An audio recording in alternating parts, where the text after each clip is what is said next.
météo secteur boo laal ñu ngi ci ay jafe-jafe. C'est vrai parce que moom la Abdoul Aziz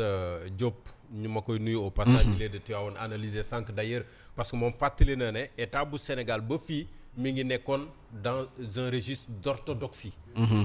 Mais maintenant on a vu l'action gouvernementale menée par des hommes politiques yoo xam ne peut-être forcément comme amuñu expérience ci contexte bi nga xam ne ci la ñu nekk donc looloo fi nekk ci jamono ji mais boo xoolee cette réorganisation ou ce renforcement des prérogatives disons de la primature gis nga ci une nouveauté le directeur de cabinet adjoint boo xam ne c'est un nouveau poste maintenant la parole du gouvernement sera confiée à un secrétaire d'État boo xam ne mi ngi dépendre également ci primature loolu yëpp pour lan peut-être selon eux pour moderniser un peu et puis calquer ko sur leur agenda de transformation sociale comme Sénégal 2050 mais moi je veux peut-être une analyse politique parce que boo xoolee président waxoon na qu'il veut un premier ministre super fort ay ministres yu fort mais ministre yu fort balaa nga koy mën a diriger il faut nga nekk un premier ministre super fort mais boo ñëwaatee ci contexte bi nga xam ne moom lañ traversé récemment qui a cédé finalement qui a cédé parce que bu ñu la nee Diomaye mi ngi commencé jël ay responsabilités et maintenant on nous dit que qu'il renforce les pouvoirs du premier ministre kon finalement xuloo bi fan yee lan la woon. lan la woon finalement lan la woon parce que xuloo bi li mu fësaloon mooy y a Ousmane Sonko qui veut tout prendre même peut-être la place de Diomaye wala def à la place de Diomaye. léegi nag faf Diomaye jébbal na ko léegi en tout cas ci lu bëree bare sera maintenant géré à la primature. donc est-ce que xuloo bi kon jaroon na ko. ñu bëri loolu la c'est une question que je me pose en tout cas. mën naa nag juum nag ci sama analyse. mais moom nee na xuloo amul woon dara xewul woon mën naa juum ci sama njort dafa mel ni.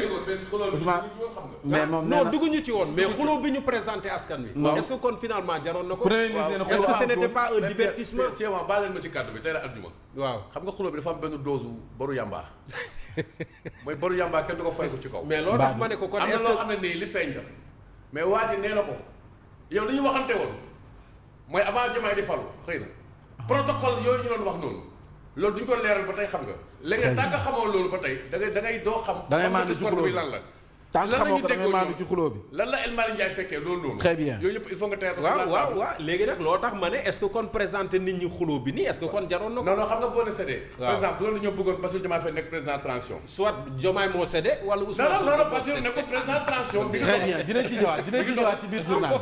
bi dinañ ci ñëwaat ci biir journal bi ci commentaire bi nuyu nañ ñëpp en tout cas je pose une question ku ma ci mën a tànn tam expliquer ma. ndax xuloo bi jaroon na ko loolu moom mooy question bu Simon Pierre Faye alors monsieur le maire bu Palmarin ñu koy nuyu bu baax Mame Singhi Sarr moom it dafa bokk suñu inconditionnel ñu koy nuyu bu baax Mame Singhi Sarr mais également monsieur le maire bu Fissel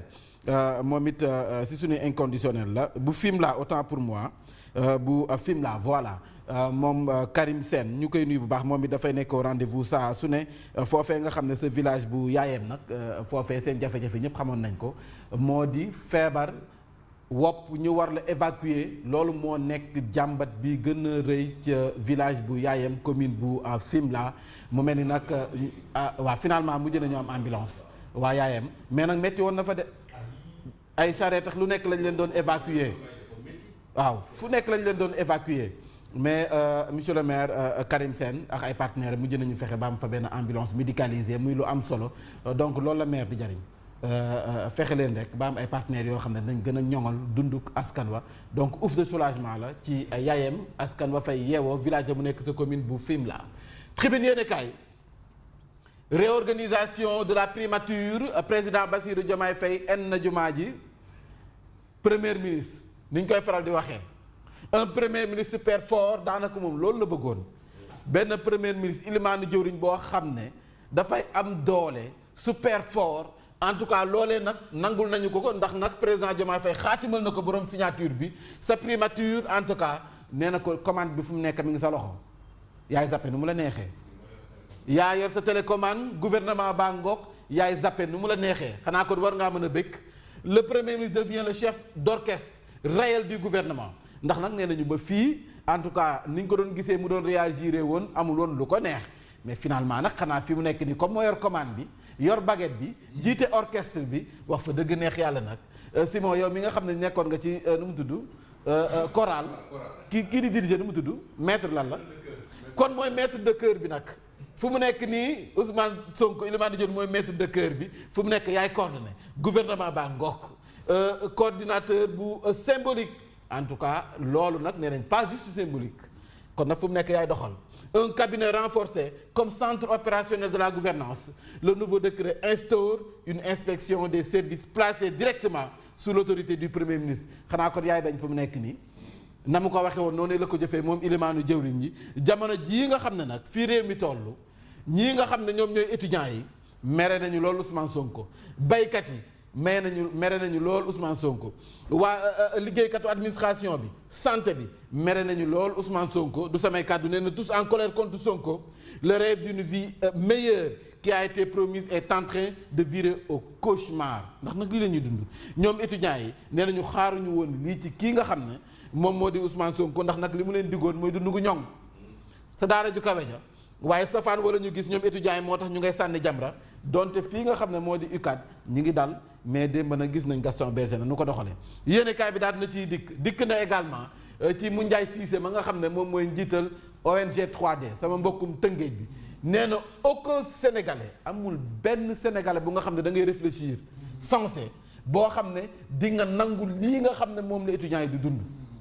nee na bu ñu waxalee dëgg rek lii étudiants yi di dund nii tar-tar gii guddi gu ba setagul gii amul benn sénégalais buy xalaat laa wax boo xam ne nii di nga ko mën a nangu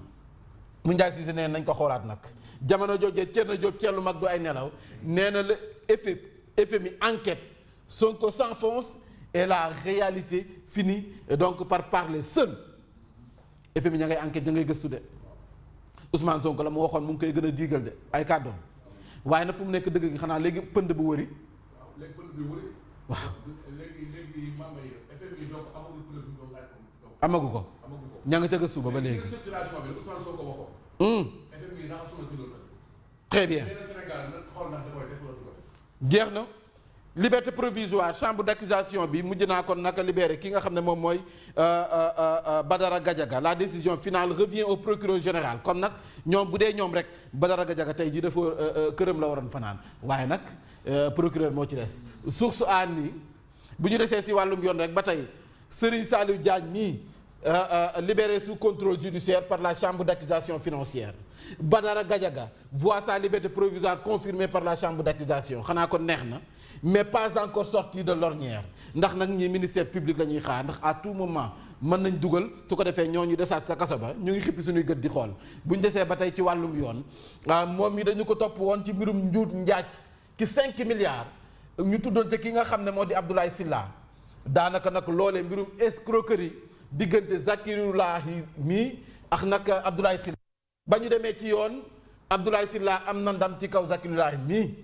ndax nag coow li bari woon na lool Omar Faye leeral ak sax jotoon na ci wàllam moom it nee na non seulement le tribunal correctionnel a débouté la défense qui avait soulevé l'obstacle des délais de perception mais aussi le juge a condamné Zakiroulahi Sow mi à 1 an avec sursis jëm ci 5 milliards yu nga xam ne moom lañ ko doon tudd ci mbirum Njuuj Njaaj diggante ak Abdoulaye Sylla nee nañu ko nag du fayam di nga génnaat 5 milliards yi ñu de déetuwaay dolliwaat ci benn milliard boo xam ne moom mooy ndàmpaay la fii la coow li toll en tout cas si diggante ñaar ñii yéene kaay bi daal na ciy dikk Les Échos nee na famille Madiambal Diagne entre espoir et déception Serigne Saliou Diagne mii bénéficie donc d'un contrôle judiciaire le dernier mot nag fu mu nekk nii laaj ma ku ko yor mooy parquet financier te am na 6 jours ngir nag mën a def pourvoir am waaye nag les demandes de Mohamed Diagne mii ak Mabinte Diaby mooy soxnas Madiambal Diagne dañu ko rejeté de donteex liñ ci wax ni yëpp feebar beex lottu géex yëpp nee nañ ko mukk duñ la bàyyi chambre d'accusation bi nag débuté na le parquet et libère Badara Gadiaga il est placé sous bracelet électronique mais interdit de sortir donc de 21h à 7h du matin le dernier mot avec le parquet général yéenekaay bi daal nay dikk moom point actu ci dette cachée bi ak FMI toujours aux trousses donc des causes profondes ndax xamuñu selon Bank of America le Sénégal n'est pas à l'abri de la restructuration catégoriquement rejetée par le PM Ousmane Sonko ñi ngi nii coowal det kase bi kon njaw mu ngaa wéy di sa desu xambin le temps des négociations crise bi am ca université bu Moundiaye Cissé gis ngeen li mu ci wax nee na l'argent dilapidé dans la répression aurait suffi à payer leur bourse xanaa kon làmmeñ na bu waxul dëgg wax safaan te Moundiaye Cissé nee na làmmeñam bi dëgg rek la ciy wax le paiement des bourses des masters le point d'achoppement yéene kaay bi daal dina